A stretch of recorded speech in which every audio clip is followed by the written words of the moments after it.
უკრაინის ჩამჭერი დრონები უკვე დაფრინავენ სპარსეთის ყურის ქვეყნებში, მაგრამ უკრაინის პრეზიდენტი ვოლოდიმირ ზელენსკი მინიშნებებს აკეთებს. მეტი მოდის და თვით ამერიკაც კი არ არის მზად ამისთვის. უკრაინა ემზადება რაღაც მასიური გამოუშვას ჰორმუზის სრუტეში.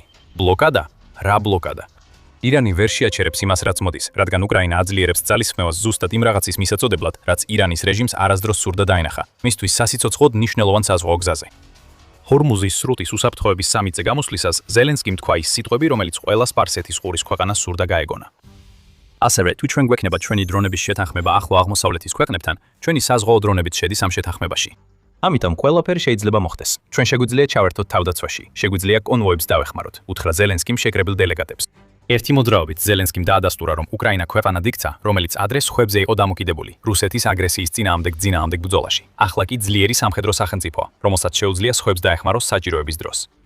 უკრაინამ უკვე გაგზავნა დრონების ექსპერტები ახლო აღმოსავლეთში. მისი 200-ზე მეტი საუკეთესო და გამორჩეული სპეციალისტი თანამშრომლობს სპარსეთის ყურის ქვეყნებთან, რათა დაეხმაროს მათ თუ როგორ გამოიყენონ გადამჭერი დრონები ირანის შაჰედების შესაჩერებლად.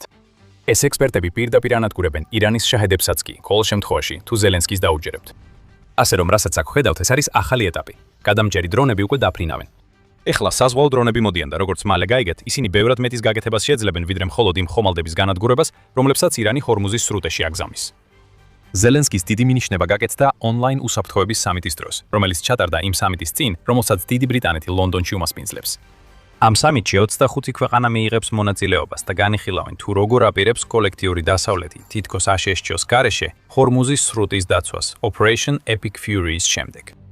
დიდი ბრიტანეთის პრემიერ-მინისტრი საკირ სტარმერი ამბობს, რომ ეს სამიტი შეაფასებს შესაძლო დიპლომატიურ და პოლიტიკურ ზომებს, რომლებიც შეგვიძლია მივიღოთ ნაოსნობის თავისუფლების აღსადგენად, გაჭედილი გემებისა და მეზღვაურების უსაფრთხოების უზრუნველსაყოფად და აუცილებელი საქონლის გადაადგილების აღსადგენად. უკრაინისთვის ეს შესაძლებლობაა. ზელენსკიმ ახლახან ზუსტად გითხრა, თუ როგორ აპირებს მისი ქვეყანა გახდეს ერთ-ერთი მთავარი მოთამაშე სპარსეთის ყურის რეგიონში. უკრაინის პრეზიდენტმა ასევე ახსენა 10 წლეულებზე გათვლილი შეთანხმებები სპარსეთის ყურის ქვეყნებთან, რაც იქნება გზა, რომლითაც უკრაინის საზღვაო დრონები ჰორმუზის სრუტეში მოხვდებიან. ამ სრუტეებმა საკუთარ ჯიბეზე იგრძნეს Operation Epic Fury და ჰორმუზის სრუტის ბლოკადების გავლენა. ანალიტიკოს ოუზან აკენას თქმით, მარტის ბოლოსთვის ერარიდან, ირანიდან, საუდის არაბეთიდან, ქუეითიდან, ბარეინიდან და არაბთა გაერთიანებული საამიროებიდან ნავთობის ყოველდღიური ექსპორტი უკვე 12.3 მილიონი ბარელიდან 7.8 მილიონ ბარელამდე შემცირდა. საერთო ჯამში, როგორც AA სააგენტო ამბობს, ამ ქვეყნებისთვის ნავთობისა და გაზის დაკარგული შემოსავლის და ირანის რაკეტებითა და შაჰიდის დრონებით მიყენებული ზიანის გაერთიანების შედეგად, ომის დასრულებისას ზარალმა შეიძლება 50 მილიარდ დოლარს გადააჭარბოს. ამ სპარსეთის ყურის ქვეყნებს სჭირდებათ მოკავშირე, რომელიც მათ ირანის დრონებისგან გემებისა და ინფრასტრუქტურის დაცვაში დაეხმარება. უკრაინა ამ საქმეში ჩაერთო.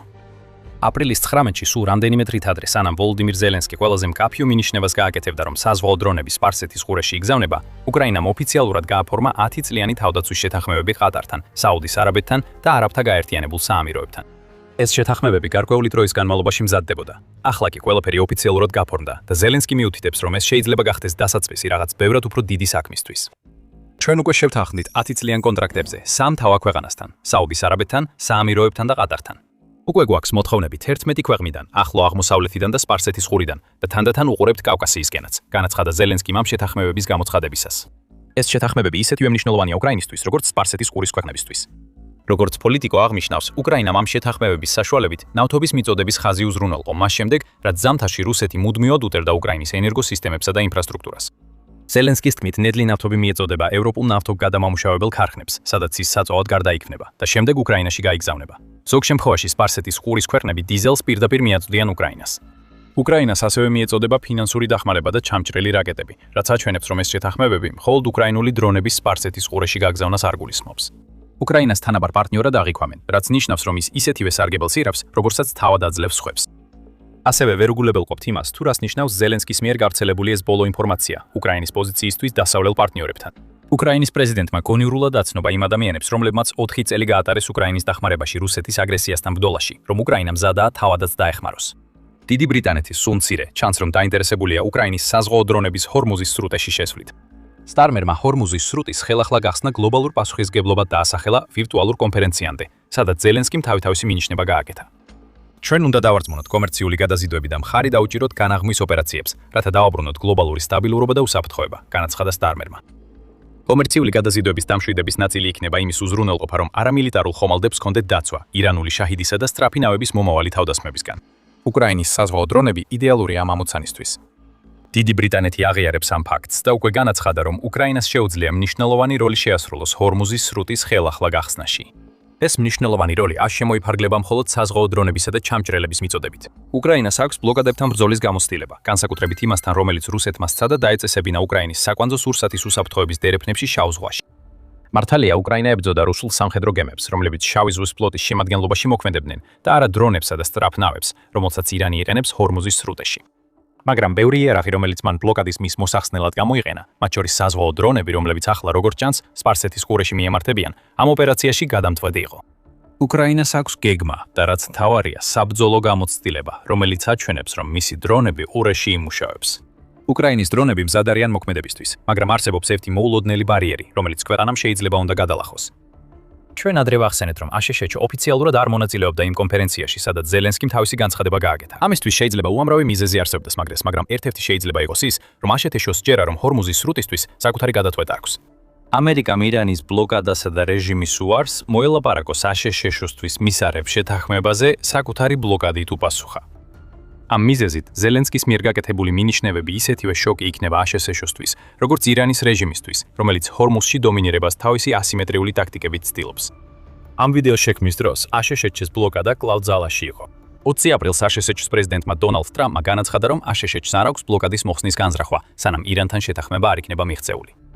ტრამპი როგორც ჩანს კმაყოფილია ბლოკადის შედეგებით. 20 აპრილს Truth Social-ზე გამოქვეყნებულ პოსტში ტრამპმა განაცხადა, რომ აშშ-ს ბლოკადა აბსოლუტურად ანადგურებს ირანს და რომ ეს ირანის რეჟიმს დრეში $500 მილიონი უჯდება. აშშ-სა და ირანს შორის შეთანხმების მიღწევაცვაც, რომელიც ბლოკადას დაასრულებდა, როგორც ჩანს არანაირად არ მიახლოებულა. მიუხედავად იმისა, რომ მოლაპარაკებები გრძელდება, ორივე ქვეყანა ერთმანეთის მიმართ მუქარებითაა დაკავებული. ასევე 20 აპრილს ირანმა განაცხადა, რომ საპასუხო ზომებს მიიღებდა მას შემდეგ, რაც აშშ-მ წინა დღეს ირანული სატვირთო ტანკერი დააკავა. დონალდ ტრამპმა განაცხადა, რომ თუ მომავალ მოლაპარაკებებში შეთანხმება ვერ შედგება, აშშ დაიწყებს ირანში სამოქალაქო ინფრასტრუქტურის დაბომბვას, მაშინ როცა ირანი ჯერ კიდევ შორსაა იმისგან, რომ უახლეს მოლაპარაკებებში პაკისტანში მონაწილეობა მიიღოს. ამიტომ ჰორმუზის სრუტის მდგომარეობა კვლავ არასტაბილურია. და უნდა დავსვათ კითხვა, იქნება თუ არა აშშ უკმაყოფილი, თუ უკრაინის საზღვაო დრონები ან წყლის გზაზე გამოჩნდებიან. ეს რთული კითხვაა. 5 მარტს, რაც ოპერაციონ Epic Fury-ის დაწყებიდან დაახლოებით 1 კვირა იყო, ზელენსკიმ განაცხადა, რომ აშშ-მ უკრაინას სთხოვა დახმარება ირანის შაჰიდის დრონებთან ბრძოლაში. უკრაინის პრეზიდენტმა მაშინ განაცხადა, რომ უკრაინა მზად იყო აშშ-სთან თავისი ჩამჭერი დრონები და გამოცდილება პატრიოტის საჰაერო თავდაცვის სისტემებზე გაეცვალა. იმ დროს ტრამპი ამ დახმარებაზე ღიად იყო განწყობილი. მან ისიც კი განაცხადა, რომ ზელენსკის განცხადებების შემდეგ ნებისმიერი ქვეყნის დახმარებას მიიღებდა. მაგრამ მხოლოდ 11 დღის შემდეგ ინდეპენდენტი უწყებოდა, რომ აშშ-მ უარი თქვა უკრაინის შეთავაზებაზე, დახმარებოდა დრონების ტექნოლოგიით. როგორც ხშირად ხდება, უკრაინა ზუსტად არ ესმის, რა პოზიციაზე დგას აშშ-სთან მიმართებაში. ეს ისევ ზელენსკის დიდ მინიშნებას გვაბრუნებს. თუ აშშ-ს არ სურს უკრაინის დახმარება ჰორმუზის სრუტეში, მაშინ უკრაინა არ იდევნებს ამას. ის გვერდს აულის. სწორედ ამას ეხება 10 წლიანი თავდაცვის შეთანხმებები სპარსეთის ყურის ქვეყნებთან, რადგან უკრაინა ცდილობს გახდეს ძირითადი იარაღის მიმწოდებელი იმ ქვეყნებისთვის, რომლებიც ჰორმუზის სრუტეში ამერიკული და ირანული ქმედებების შედეგად დაზარალდნენ. დაუბრუნდეთ თავად იარაღს. უკრაინის ჩამჭერი დრონები უკვე დაფრინავენ სპარსეთის ყურის რეგიონში. ახლა უკრაინა აძლიერებს ძალისხმევას და საზღვაო დრონებს აწუდის თავის ახალ პარტნიორებს ყურეში. მაგრამ ნამდვილად მოახდენენ თუ არა ეს დრონები ისეთ მასიურ ცვლილებას ჰორმუზის სრუტეში, რომლითაც ბლოკადა ერთხელ და სამუდამოდ დასრულდება. სანამ ამ კითხვას უპასუხებთ, შეგახსენებთ, რომ თქვენ უყურებთ The Military Shows. თუ ჯერ არ გაქვთ გამოწერა, ეხლა იდეალური დროა, სანამ გადავხედავთ, რას თავაზობენ უკრაინის საზღვაო დრონები რეალურად. ეხლა ჩვენ ვიცით საზღვაო დრონების ძირითადი მახასიათებლები. ეს უპილოტო ზედაპირული ხომალდები დისტანციურად იმართება და მათი გამოყენება შესაძლებელია ძლიერი საბრძოლო თავაკების გემებზე მისატანად. ეს ყველაფერი კარგია და უკრაინა უკვე წლებია იყენებს თავის საზღვაო დრონებს ამ მიზნით შავ ზღვაში. მაგრამ უკრაინა არასდროს ჩერდება. ის მუდმივად ახლებურად მოქმედებს და ბოლო დროს საზღვაო დრონების სფეროში განვითარებულმა მოვლენებმა ეს იარაღები გადააქცია უბრალო სასურველი საშუალებიდან ჰორმუზის სრუტეში, ისეთ პოტენციურ ბლოკადის დაუნთავრებელ რესურსებად, რომელსაც სპარსეთის ყურის ქვეყნები და დასავლეთის სახელმწიფოები, რომლებსაც სურთ წყლის გზის გახსნა, გამოიყენებდნენ. ჯერ დაბრუნდეთ 17 მარტს. ანდრეს მილითენიმ გაავრცელა ინფორმაცია უკრაინის მაგურა V7-ის ერთ-ერთი დრონის გამორჩეული მიღწევის შესახებ. ეს მიღწევა ამ დრომდე საჯარო არ ყოფილა. ეს რეალურად მოხდა 2025 წლის სექტემბერში, როდესაც უკრაინა მონაწილეობდა ნატოს REPMUS და Dynamic Messenger-ის წვრთნებში, რომლებიც პორტუგალიის სანაპიროსთან გაიმართა. ამ წვრთნებში მონაწილეობდნენ ლურჯები, ანუ ნატოს ძალები და წითლები, რომლებიც უბრალოდ უკრაინის მაგურა V7 დრონებს იყენებდნენ ნატოს სამხედრო გემების წინააღმდეგ სავარჯიშო სცენარში. ამ სამხედრო თამაშებისთვის 5 სცენარი შეიქმნა. ყველა 5-ში წითლებმა დაამარცხეს ლურჯები.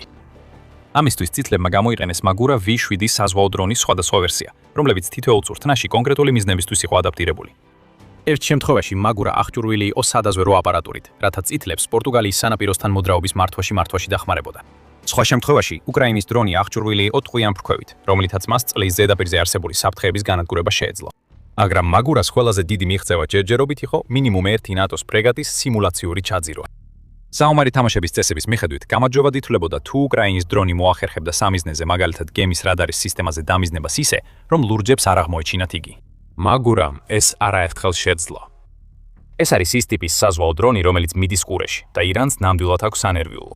მაგურა V7 2025 წლიდან არსებობს. მას აქვს 23 კვანძის საკრუიზო სიჩქარე, თუმცა შეუძლია მაქსიმალური სიჩქარე 29 კვანძამდე მიაღწიოს, რაც სრულიად საკმარისია ირანის სწრაფნავებთან დევნისთვის, თუ სიტუაცია ამას მოითხოვს. დრონის სტანდარტული ვერსია ზღვაში 48 საათის განმავლობაში შეუძლია დარჩეს და მას აქვს 800 საზღვაო მილის მანძილი. ირანისთვის ყველაზე შემაშფოთებელია ის, რომ მაგურა V7-ის შეუძლია 650 კილოგრამიანი, ანუ 1400 ფუნტზე მეტი ტვირთის გადატანა. უკვე ვიცით, რომ ეს საკმარისია ნატოს ფრეგატის ჩასაძირად სამხედრო წვრთნების დროს. ბრალოდჯერად უფრო პატარა ნავებისთვის, რომლების გამოყენებასაც ირანი ჰორმუზის სრუტეზე კონტროლის დასამყარებლად ცდილობს, ასეთი ტიპის ასაფეთქებელი ძალა სასიკვდილო განაჩენია. ასე რომ სპარსეთის ურის ქვეყნები შეიძლება მიიღონ საზღვაო დრონი, რომელიც ირანის საზღვაო ძალებისგან მომდინარე საფრთხეებს გაუმკლავდება. მაგრამ რა უყოთ ირანის შაჰიდის დრონებს? ეს დრონები ჰორმუზის სრუტეში ყველგან დაფრინავენ, სამიზნედ ირჩევენ კომერციულ გემებს და ფაქტობრივად ხელს უშლიან სპარსეთის ყურის ქვეყნებს, რომ ნავთობი და ტვირთი სხვა ქვეყნებში გადაიტანა. უკრაინამ უკვე შესთავაზა შაჰიდის დრონების წინააღმდეგ გადაწყვეტა თავისი ჩამჭერი დრონების სახით. თუმცა ეს დრონები ყველაზე ეფექტურია მაშინ, როდესაც იცავენ სტატიკურ ობიექტებს, იმ ქვეყნის ტერიტორიაზე, რომელიც მათ იყენებს. სავაჭრო გემები სტატიკური ობიექტები არ არიან. მაგრამ ეს არ ნიშნავს, რომ უკრაინის საზღვაო დრონები ვერ დაეხმარებიან ირანის შაჰიდის საფრთხის მოგორებაში, ჰორმუზის სრუტეში. აპრილის 19-ს მილიტანიმ გაავრცელა ინფორმაცია, რომ უკრაინამ პირველად გამოიყენა საზღვაო დრონების მატარებელი რუსული შაჰიდის ტიპის დრონის შესაჩერებლად. რაც ამ ოპერაციაში ვიხილეთ იყო ის, რომ უკრაინამ შეძლო თავისი ერთ-ერთი საზღვაო დრონი აეროდრონების დედაგემად გამოეყენებინა, რომლებიც პირდაპირ ზღვის დრონიდან გაუშვეს ცაში. უკრაინას არ გაუმჟღავნებია, რომელი საზღვაო დრონი გამოიყენა ამ ოპერაციისთვის. თუმცა მარტში გავრცელდა ცნობები, რომ უკრაინამ თავისი ზოგიერთი მეგურა დრონი ისე გადააკეთა, რომ მათ შეეძლოთ გადაეტანას და გაეშვათ ჩამჭერი დრონები. ეს საკმაოდ სერიოზული მინიშნებაა. უკრაინამ ასევე გაავრცელა კადრები თავისი მსოფლიოში პირველი ასეთი მიღწევის შესახებ. ვიდეოში ჩანს, როგორ მიექანება უკრაინის ერთ-ერთი ჩამჭერი ცაში მას შემდეგ, რაც საზღვაო დრონის გემბანიდან გაუშვეს. შემდეგ კადრი იცვლება და ჩანს ის, რასაც ჩამჭერი იღებს, როცა ის რუსულ შაჰიდის დრონს უახლოვდება. შემდეგ ეკრანზე ჩნდება ხმაური, დრონმა პირდაპირ დარტყმა მიატენა. და ასე უკრაინამ აჩვენა, რომ გააფართოვა შესაძლებლობები საჰაერო დრონების საფრთხეებთან გასამკლავებლად. საჰაერო დრონების საზღვაო დრონიდან გაშვების კონცეფცია უკრაინისთვის ახალი არ არის. უკრაინამ ეს უკვე გააკეთა, ძირითადად FPV დრონების გამოყენებით, რომლებიც მის საზღვაო დრონებიდან უშვებდა, რათა გაცილებით დიდი რუსული საჰაერო ტექნიკა, მაგალითად ვერტმფრენები გაენადგურებინა. მაგრამ ეს არის პირველი შემთხვევა, როცა ვხედავთ, რომ უკრაინის ახალი ტიპის ჩამჭერი დრონები მის საზღვაო დრონებიდან გაუშვეს. სინერგია აშკარაა. უკრაინა უკვე აგზავნის ჩამჭერებს სპარსეთის ყურის რეგიონში. ეხლა ის თავის საზღვაო დრონებში ახალ შესაძლებლობებს აჩვენებს, რაც სპარსეთის ყურის ქვეყნებს საშუალებას აძლევს თავიანთი ჩამჭერები ჰორმუზის სრუტეში გაატარონ. დაფიქრდით, რამდენი შესაძლებლობა აქვს. საუდის არაბეთი და ყატარი შეძლებენ თავიანთი ტანკერების გაგზავნას ჰორმუზის სრუტეში, ფარულად მოქმედი მეგურას თანხლებით. თუ შაჰიდი გამოჩნდება, მეგურა ამოდის და უშვებს ჩამჭერს. და თუ სწრაფი ნავი შეეცდება ჩაჭრას, მეგურა მასზე ტყვიან ფრქვევით ისვრის, ან საჭიროების შემთხვევაში თავისი უზარმაზარი ასაფეთქებელი ტვირთით ნავს გაანადგურებს. და ამ ყველაფერთან ერთად არ უნდა დაგვავიწყდეს, რა წარმატებებსაც უკრაინის საზღვაო დრონებმა ადრე მიაღწიეს. ეს დრონები ერთ-ერთი მთავარი მიზეზია, რის გამოც რუსეთის ცნობილი შავი ზღვის ფლოტის მესამედი 2024 წლის მარტისთვის განადგურებულია. საზღვაო დრონები რაკეტებთან და საჰაერო დრონებთან ერთად იმდენად ძლიერად ურტყამენ რუსეთის სამხედრო გემებს, რომ მათ ყირიმიდან გასვლა მოუწიათ. ეხლა ეს გემები რუსეთის მატერიკულ პორტ ნოვოროსისკში იმყოფებიან, ყირიმიდან გაძევებულები. რუსეთის სამხედრო გემები ახლა იშვიათად გადიან ზღვაში. მათ იციან, რომ უკრაინის საზღვაო დრონები ელოდებათ, ზღვაო დრონები ელოდებათ. უკრაინამ ასევე გამოიყენა ის ტიპის დრონები, რომელთა შესახებაც ზელენსკი მიანიშნებს, რომ მალე სპარსეთის ყურეშიც გამოჩნდება, რათა მინიმუმ ერთი რუსული წყალქვეშა ნავი გამოეყვანა მწყობრიდან. ირანს უბრალოდ დაახლოებით 28-დან 30-მდე წყალქვეშა ნავი ყავს ფლოტში. ეს წყალქვეშა ნავები უსაფრთხოდ აღარ იქნებიან, თუ უკრაინული საზღვაო დრონები ჰორმუზის სრუტეში შევლენ. უკრაინამ ასევე გამოიყენა თავისი საზღვაო დრონები ქერჩის ხიდზე თავდასხმისთვის, რომელიც ოკუპირებულ ტირიმს რუსეთთან აკავშირებს. ასე რომ შეგიძლიათ დაამატოთ ზღვაზე არსებული ინფრასტრუქტურის წინააღმდეგ დარტყმებიც იმ შესაძლებლობებს, რასაც სპარსეთის ყურის ქვეყნები უკრაინისგან მიიღებენ. გვაინტერესებს, მალე ხომ არ აღმოჩნდებიან კამიკაძე მაგურას დრონები ირანის პორტებში, რათა სწრაფი ნავების გაშვება თავიდანვე შეაჩერონ.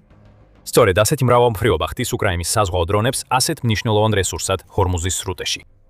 თითქმის არაფერი, რასაც ირანი ამ სრუტიდან გამოუშვებს, ამ დრონებისგან უსაფრთხო არ იქნება. შაჰიდები შეიძლება ჩამოაგდონ უკრაინის საზღვაო დრონების გემბანიდან გაშვებული ჩამჭრელი რაკეტებით. ნებისმიერი ნავი, რომელსაც ირანი ჰორმუზის სრუტეში აგზავნის, სწრაფი ნავებიდან დაწყებული სამხედრო გემებითა და წყალქვეშა ნავებით დამთავრებული საფრთხის ქვეშაა. უკრაინის დრონებს ყველა მათგანის დაზიანება შეუძლიათ და რადგან უკრაინას უკვე ჰყავს 200-ზე მეტი დრონის ექსპერტი, განთავსებული სპარსეთის ყურის რეგიონში, უკრაინის ახალ პარტნიორებს შეეძლებათ შეისწავლონ და გამოიყენონ ეს ახალი დრონები იმ მოდელის მიხედვით, რომელიც უკვე ეფექტურად მუშაობს რუსეთის წინააღმდეგ. რაც შეეხება უკრაინას, მისი საზღვაო დრონების გამოჩენის შემდეგ, ქვეყანა კიდევ ერთ დიდ ნაბიჯს გადადგამს სპარსეთის ყურის რეგიონში ძლიერ მოთამაშედ ჩამოყალიბებისკენ. ამგვარად, უკრაინის ტრანსფორმაცია დასრულდება. როდესაც რუსეთმა 2022 წლის თებერვალში შეიჭრა, უკრაინის არმია ძირითადად საბჭოთა ეპოქის აღჭურვილობაზე იყო დამოკიდებული. მიუხედავად ამისა, მან შეეძლო გადარჩენა, ხოლო შემდგომ წლებში დასავლეთის დახმარების ტალღებმა დიდი როლი ითამაშა. მაგრამ ეხლა უკრაინა ბევრად მეტია ვიდრე ადრე იყო. ქვეყანა მსოფლიოში ლიდერია დრონების განვითარებაში და მას აქვს ის გადაწყვეტილებები, რაც სპარსეთის ყურის ქვეყნებს ჰორმუზის სრუტ ხელახლა გასახსნელად სჭირდებათ. უკრაინული საზღვაო დრონები მალე აღმოჩნდებიან იმ ადგილას, სადაც ირანს ყველაზე ნაკლებად სურს მათი ნახვა. რეჟიმს არაფრის გაკეთება არ შეუძლია იმასთან დაკავშირებით, რაც მალე მოხდება. უკრაინის ბოლო ნაბიჯი მხოლოდ ამატებს იმას, რასაც ის უკვე აკეთებდა ჰორმუზის სრუტეში. ამ ვიდეოში შევეხეთ ჩამჭერი დრონებსა და 10 წლიან შეთანხმებებს. ეხლა გაიგეთ, როგორ იტანებს უკრაინა რუსეთთან ურთიერთობის გამოცდილებას იმისთვის, რომ გადაიქცეს ერთ-ერთ ყველაზე მნიშვნელოვან პარტნიორად, რომელიც ოდესმე ეყოლებათ სპარსეთის ყურის ქვეყნებს. იხილეთ ჩვენი ვიდეო, სადაც ვსაუბრობთ, როგორ ქმნის უკრაინა მოულოდნელ ალიანსებს და რას ნიშნავს ეს ყველაფერი რუსეთისთვის. თუ მოგეწონათ ეს ვიდეო, არ დაგავიწყდეთ გამოიწეროთ The Military Show, რომ არ გამოგჩეთ ჩვენი უახლესი მოვლენების გაშუქება. უკრაინასა და სპარსეთის ყურეში. მადლობა ყურებისთვის.